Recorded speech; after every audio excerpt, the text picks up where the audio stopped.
Ujian habis itu alhamdulillah bisa lulus dan baru prelim 2 minggu yang lalu.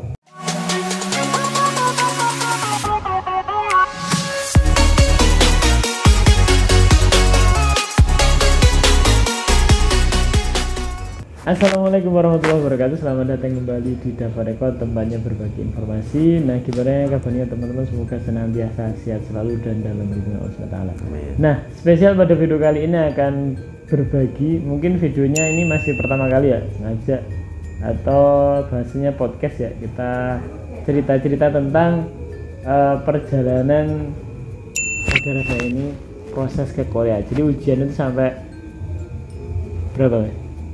4 kali ya? 4 kali lulus. 4 kali ujian, habis itu alhamdulillah bisa lulus dan baru prelim 2 minggu yang lalu. Nah, gimana prosesnya, ceritanya seperti apa? Silahkan disimak video ini dari awal sampai selesai. Ya, langsung saja kita berbincang-bincang. Mungkin bisa perkenalan dulu. Namanya siapa, Mas? Halo, assalamualaikum. Nama saya Dian Eko Budi Hartanto. Mungkin di Tulungagung. Iya, namanya Tulungagung. Kebetulan saya juga Tulungagung, kecamatannya sama-sama. Kecamatannya bodoh berapa, Mas? Kecamatan ya? Pakel. Pakel.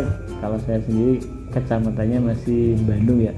Nah, mungkin sedikit cerita proses awal mau ke Korea itu ujiannya pertama kali tahun berapa, terus hasilnya seperti apa, mungkin bisa bantu diceritakan. Monggo.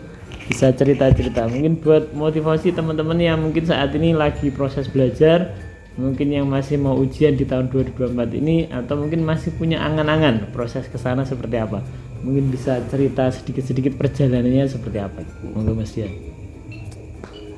Awalnya itu tahun 2016 ya. Itu mulai belajar masuk. Nah, itu pun nggak begitu niat awalnya. Diajak teman, akhirnya oke lah ngikut aja. Habis itu 2016 kan nggak ada ujian. Terus ikut ujiannya di tahun 2017. Nah, awalnya ya belajar ya di sambil bekerja ya maklumlah berkeluarga. Habis itu ujian dapat nilai berapa ya, pokoknya itu kurang satu poin dari nilai kelulusan. Nah, itu efeknya luar biasa di mental. Seperti yang tahun 2024 ini ya, yang mungkin nilainya dapat nilai 90 seolah-olah sudah aman, ternyata KKM-nya 92,5 ya. Itu mungkin yang dapat nilai 90 juga rasanya mungkin seperti tidak bisa digambarkan ya. Mungkin itu ekspektasinya terlalu tinggi. Nah, tapi ternyata KKM-nya tinggi ya. Itu tahun 2018. 17 itu termasuknya KKM-nya rendah, itu termasuknya itu. Habis itu enggak lolos ya, ujian lolos. Terus ujian lagi tahun 2018 ujian lagi. Itu nilai amblek itu karena nggak belajar, mesin tua dipaksa ngebul. Iya. Itu kedua kali itu karena ya diajak teman, nggak begitu niat sebenarnya. Terus yang ketiga 2019. Nah, ikut ujian lumayan itu nilai, tapi ya tetap nggak lolos. Iya. Sudah 3 kali. Terus sudah lama istirahat lama, istilahnya membaca Hangul itu udah ngijrah lagi dari awal, dari nol. Iya. Nah, habis itu ada info dari temen. Sebenarnya ya yang temennya ini yang apa? Yang berambisi. Temen dari tahun 2016 dulu itu berambisi, ayo Pak ikut, ayo ikut. Oke, daftar aja. Ya udah daftar, udah proses belajar. Ya seperti tahun yang dulu-dulu itu ya disambi bekerja, ya disambi ini masuknya kebetulan di LPK itu ada pembelajar sekolah jam malam. Jadi ya bisa disambi pagi untuk kerja, malamnya untuk malam. belajar ya. Nah, itu kebetulan istri kan usahanya kan roti, jadi roti kayak snack atau jajan-jajan selamatan gitu. Tapi kalau ada orderan, pesanan, otomatis ya enggak belajar, enggak masuk di LPK, enggak sekolah istilahnya. Nah, habis itu ya enggak begitu optimis lah, biasa saja, ya sadar diri. Karena kesibukan keluarga, terus ya kayak ya umur udah maksimal kan waktu itu, yang terakhir ini usia pas berapa itu? 38 kalau nggak salah itu. 38 ya. Nah, 2023 itu. Terus akhirnya daftar itu. Akhirnya ya, daftar ikut. Ya ikut ya, alhamdulillah. Dapat gelombang tiga. Nah, alhamdulillah dapat gelombang 3. Nah, alhamdulillahnya itu masih ada jeda untuk persiapan belajar. Persiapan belajar ya lebih didalamin lagi ya, meskipun agak asal-asalan tapi ya alhamdulillah dapat hoki lah istilahnya. Mungkin waktunya berangkat. Iya. Waktunya lulus. Mungkin untuk nilainya bisa diceritakan ini. Nilainya dapat berapa? Nilainya alhamdulillah yang terendah. Yang terendah tapi intinya kan intinya lulus. Bisa lulus ya. Intinya seperti lulus, itu. Ya, jadi poin pentingnya ya yang penting tetap berusaha. Kalau memang ada jalannya nanti meskipun nilainya ya minimal tapi intinya kan bisa lulus, itu sudah poin tersendiri gitu ya. Intinya lagi waktu mau ujian itu teman-teman saya kan banyak itu yang pinter-pinter waktu tryout. Tryout itu di tryoutan itu nilainya tinggi-tinggi, bagus-bagus. Tapi waktu pas ujian ya ada yang banyak yang tidak lulus karena apa? Mungkin ya itu kurang hoki mungkin. Terus kedua faktor keberuntungan, faktor doa, mungkin jalur langit mungkin ya. Mungkin ada yang remehin karena merasa udah pinter, itu banyak itu. Mungkin ya itulah. Ya, faktornya itu juga ya, karena yang mungkin biasa nilainya bagus pas tryout ternyata pas ujian ya bahasanya gampang nih ya. Gampang nih terus gitu ya. Waktu ujian itu mungkin tidak tenang, mungkin telat datangnya itu ada itu. Juga bisa menjadi di mental itu bisa down itu waktu di ujian. Berarti total sudah 4 kali ujian dan yang terakhir alhamdulillah itu bisa lolos ya. Dan proses penantiannya itu di gelombang 3 sampai dapat panggilan prelim itu berapa bulan? Iya, sekitar hampir 1 tahun. Enggak nyampe ya? Enggak sampai 1 tahun. Enggak sampai 1 tahun ya. Dari kolom 3 kolom 2 ke kolom 3, terus itu, ke kolom 4 ya. Nah, ke kolom 4 dapat pabrik itu setahun, belum ada 1 tahun udah alhamdulillah dapat pabrik. Jadi belum sampai sending ulang ya, itu sudah dapat pabrik alhamdulillah. Nah, ini nanti mungkin bisa menceritakan persiapan untuk prelim itu kemarin persiapannya seperti apa, karena ya Mas Din ini ikutnya kan di LPK bukan yang mandiri, mungkin bisa menceritakan prosesnya yang perlu disiapkan apa. Tapi yang jelas nanti teman-teman akan berbeda ketika itu mandiri sama yang di LPK ya. Jadi kemarin ada yang nanya di kolom komentar itu ketika dapat panggilan prelim itu yang dipersiapkan apa saja, mungkin bisa diceritakan. Ya kalau prelim ya intinya berkas-berkas itu apa ya, lupa. Sebenarnya di pengumuman BP2M itu udah ada semua. Cuma ya yang mungkin perlu disiapkan kalau seingat saya dulu kan kayak medical ulang sebenarnya beda ya. Medical ulang zaman dulu sama sekarang kayaknya berbeda. Kayak di pengumuman kayak medical ulang ya. Medical ulang, medicalnya di pas prelimnya apa saat dereng budal prelim? Sebelum prelim, sebelum jadwal prelim kita udah disarankan LPK untuk medical check up. Medical sendiri apa pas di sananya medical? Pas di preliman. Di preliman. Medicalnya berarti di medicalnya di tempat prelim. Bukan di LPK. Yang ditentukan LPK. Kalau saya kebetulan di Surabaya di apa tuh? HC lali aku. Di Surabaya, di Surabaya di daerah rumah sakit yang direkomendasikan untuk itu tempat prelim ya. Iya. Terus yang kedua seingat saya itu dulu itu buat SKCK itu mandiri, karena mandiri ya, itu ngurus sendiri ke Polda atau gimana? SKCK ya ngurus sendiri. Ngurus sendiri sampai Polda ya. Kebetulan dari LPK itu ada temennya nama ini dari LPK. Kebetulan enggak ada. Enggak ada, jadi tetap proses sendiri nomor diantarkan nih ceritanya. Ya intinya ya proses sendiri. Proses sendiri ya, berangkat sendiri ke Polda. Jadi mungkin dari yang bawah mulai dari Polsek, Polres, habis itu nanti ke Polda ya untuk ngurus SKCK, karena itu diperlukan untuk prelim seingat saya seperti itu ya.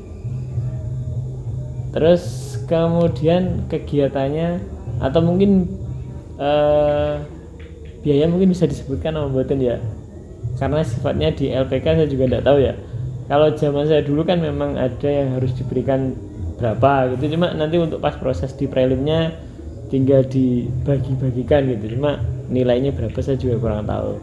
Mungkin bisa diceritakan sama Mboten ini yang sifatnya tentang biaya administrasi mungkin pas proses prelim itu. Pas proses prelim setahu saya itu tidak ada biaya. Tidak ada biaya. Nah, yang ada biayanya itu waktu pembuatan visa. Visa pembuatan. 1.180 berapa gitu. Nah, ya. Itu di pengumuman BP2M juga ada ya. Pembuatan visa itu memang ada catatan biayanya memang ada ya. Cuma biasanya nanti di LPK itu kan ketika mau berangkat prelim kan biasanya ada yang diberikan, cuma setiap LPK berbeda-beda ya. Jadi ketika teman-teman mungkin mau ke LPK itu pas awal masuk silakan ditanya detailnya seperti apa gitu ya. Bahasanya mungkin ada uang terima kasih dan sebagainya ya. Jadi setiap LPK mungkin punya kebijakan tersendiri ya gitu. Ya seperti itu. Kemudian apalagi yang mungkin bisa diceritakan Mas Dian? Pas mau prelim. Mas mau prelim saya ini persiapkan ya yang pasti ya pakaian ya. Dasi, terus hitam baju hitam putih ya. Lengan panjang, terus celana hitam. Itu kalau bisa teman-teman ya bawa 2 pasang lah, jangan 1 pasang. Masalahnya kita kegiatan di waktu prelim itu full, sehari full, jadi bisa untuk ganti yang lain berganti, yang kotor dicuci. Masalahnya full kegiatan sampai malam hari. Untuk total waktu pelaksanaan prelim itu berapa hari dan di mana? Ya, di mana? Kalau di gelombang saya itu kayak ada berapa ya? 4 tempat kalau nggak salah. 4 tempat ya. Kebetulan saya di Sawangan, di PP apa itu, PP pelatihan pariwisata dan bisnis lah kayaknya. Kalau zaman saya dulu itu di tahun 2015 itu di Ciracas ya, yang tempatnya masih banyak tingginya itu. Jadi banyak tingginya, pulang-pulang oleh-olehnya tinggi ya. Terus kemudian yang mungkin tempatnya di lantai 3 itu ketika mau ngambil air biasanya tidak sampai ke atas, jadi harus cepet-cepetan nyari air. Kalau di Sawangan itu kebetulan ya lumayan ya, termasuknya enak lah itu kan. Alhamdulillah fasilitas oke lah, istilahnya bagus, makanan bagus, tempat sudah bagus, ada perbaikan yang luar biasa ya, jadi pembinanya juga bagus ya. Sekarang sepertinya ada potongannya seperti tahun-tahun dulu ya, jadi potongannya seperti potong pendek seperti dulu ya, istilahnya kayak Pak Tentara itu ya, pasti dilatih militer, istilahnya militer, dilatih mental dan jangan lupa itu sebelum kita prelim belajar dulu lah bahasa yang lupa-lupa itu belajar tata bahasa. Masalahnya kita di situ ya apa namanya presentasi waktu habis belajar mungkin ada itu yang nanya gitu. Presentasi di depan itu kalau presentasi bahasa itu kita kalau nggak bisa sama sekali ya otomatis malu. Ya, karena gini ya, biasanya jaraknya proses pengumuman sama panggilan dapat SLC itu kan ada jedanya cukup panjang. Kalau misalnya tidak buka sama sekali memang ya kadangkala itu menghilang, mungkin tinggal kenalan saja mungkin, atau mungkin bahasa yang tinggal anyo hasil lainnya hilang. Kalau saya gitu kebetulan lupa. Itu malah menghibur teman-temannya yang lain, mungkin bisa seperti itu pasti ada maskotnya di setiap kelas itu biasanya. Untuk seangkatan ini ada berapa jumlah teman seangkatan ini ya? Kalau seangkatan di waktu Sawangan itu kurang lebih ya 150 orang kurang lah. Masalahnya kemarin itu pas ada teman mau bareng ternyata itu apa ya, masalah berkasnya kurang lengkap gitu, jadi diundur sama LPK-nya. Tapi nggak tahu itu gimana itu. Nah, jadi catatannya mungkin teman-teman yang dapat panggilan prelim, berkas-berkasnya jangan lupa disiapkan sampai detail ya. Nanti jauh-jauh dari kampung halaman berangkat ke tempat prelim ada yang kelewatan nanti kan repot juga. Jadi silahkan diteliti ya barang-barang kelengkapan berkasnya. Yang utama siapkan mental ya, habis itu fisik juga, karena mungkin ya sudah melelahkan ya. Nanti kegiatannya biasanya cukup banyak, terus pendampingnya kan ala-ala militer, biasanya makan itu dikasih waktu. Kalau zaman saya dulu seperti itu, dikasih waktu, kalau sampai terlambat datang, terlambat waktunya selesai, nah ada hukumannya tersendiri biasanya seperti itu ya. Iya, seperti itu. Mungkin kegiatannya di sana itu ngapain aja? Kegiatan yang selama berapa hari ya? Kalau prelim itu 5 hari. 5 hari ya. Kegiatannya mungkin apa saja bisa diceritakan ya? Dari jam 5 pagi, itu senam pagi. Sampai sekitar jam 6-an lah, tengah 6. Nah, terus habis itu makan, sarapan, terus habis itu pulang MCK, biasa, terus persiapan baju langsung ke kelas. Biasanya seperti itu. Kalau bisa itu seumpama jadwal senam pagi jam 5, itu jam setengah 5 harus nyampe lokasi. Jangan sampai telat kalau fisiknya pas-pasan. Kalau udah berotot ya, kalau udah biasa fisik keras enggak apa-apa telat. Itu yang pasti itu kena hukuman kalau telat itu yang pasti. Kalau mentalnya udah kuat, fisiknya udah kuat, nggak apa-apa mau. Latihan fisik pemanasan dulu ya. Mungkin untuk larangan-larangannya di sana itu apa yang mungkin perlu diperhatikan teman-teman mungkin yang mau prelim? Larangan itu yang bagi teman-teman yang perokok itu dilarang keras merokok yang pasti. Itu ya dicatat ya, dilarang merokok. Sementara. Saya juga kebetulan juga perokok, tapi alhamdulillah bisa menahan itu. Yang kedua ya itu yang pasti miras nggak boleh itu. Nggak ada pikiran, maksudnya nggak ada istilahnya itu kesempatan mikir yang aneh-aneh itu kita full seharian kegiatan, jadi malamnya tinggal capeknya langsung tidur, pagi sudah sebelum subuh itu udah pada bangun, udah ini ya setiap hari begitu. Jadi selama di sana 5 hari, terus nanti kan pulang, habis itu nanti tinggal nunggu jadwal penerbangan ya.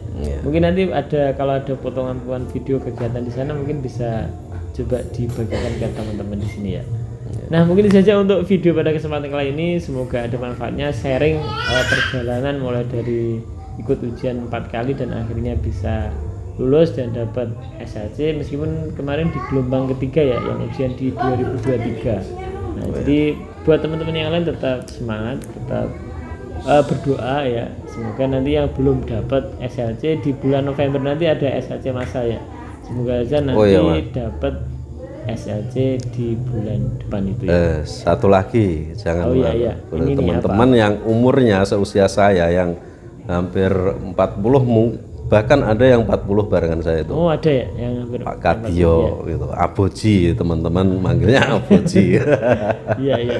Nah, jangan pupus harapan ya, itu yang fisiknya mungkin tingginya kurang atau kurus atau mungkin udah tua, itu jangan ini, penting jangan begitu, penting itu berdoa aja, itu insya Allah pasti berangkat.